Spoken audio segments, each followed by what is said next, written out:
Yeah, that's nice.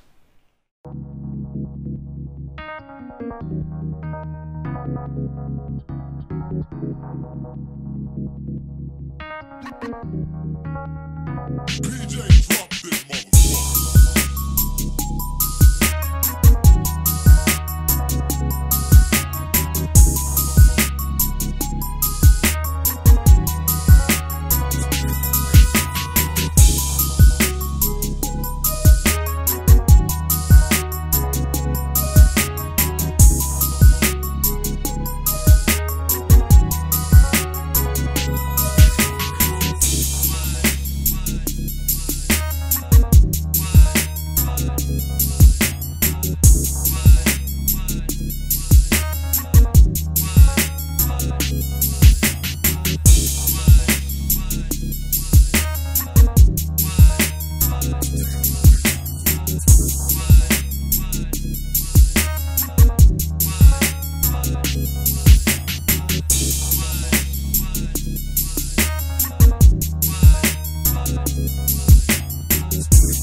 So there we are. It's about 48 hours later, a little more if you factor in some of the smaller parts and everything. But we got it all put back together. It's all been peeled off. At the end of the video there, you saw us peeling some of the detail work, the little leftover emblems and things that we wanted to give the most time to work around. All in all, it went fairly smoothly. We've gotten some comments. Keep in mind, this was our first time doing a full vehicle, and we're pretty happy with the results. The lighter colors like the whites and the yellows are definitely harder to work with than the black. If you compare our part 1 video to the spraying of the larger part of the car, you can definitely see that. And like I said, we're pretty happy with it though. There are a couple things I want to address. The first one here is cleanup. All we really do, that's all the overspray is just that little bit of white residue. All we had to do is come back and kind of hose it out. We have the advantage of using a pressure washer on low power, and that did it just fine. But a garden hose and a squeegee or even a broom would probably be more than enough to get it done. So cleanup isn't a big issue. There's not an insane amount of overspray. It's not like normally painting a car. The other thing I want to address really quick is an issue that came up discussing the solvents. I originally said that xylene was the solvent, and I had a member comment pretty quickly that that was incorrect. Now, how did we arrive at xylene? Well, we had some. We used some xylene to thin the edges, where I said, there were some peelbacks or some little imperfect trim areas.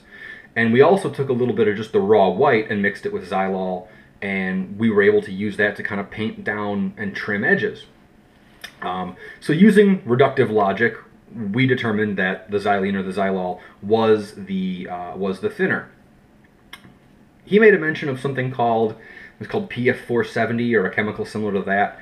I couldn't find anything about that. I'm not saying he's 100% wrong. I'm just saying that with the research I can find, his claim isn't any more backed up than mine. So I tried to find a little bit more information. What I did find out is that if you take a look at the thinner product that they sell specifically for the PlastiDip, the ingredients in that PlastiDip approved thinner it's toluene and M&P naphtha. Toluene, Toluene, toluene. Okay, well what toluene is I think they're called aromatic or aromatic hydrocarbons or something like that. And chemically they're very, very, very similar. Xylene or xylol. The xylenes are the type, xylol is one, I think. And they're very chemically similar to toluene. So, based on what I can figure out, on toluene being the thinner, and my comment on using xylene, the most I'll give you is that I'm half wrong. Woohoo! Quarter wrong, maybe? I'm chemically related wrong? I don't know. I'm not completely wrong. And on YouTube, that counts for something. So, on that note that I'm not completely wrong, that's all for today, guys. I hope you enjoyed the 350Z video. We're really proud of the results. I've always got a lot more coming up. Stay tuned. As always, thank you guys for watching. We'll see you next time.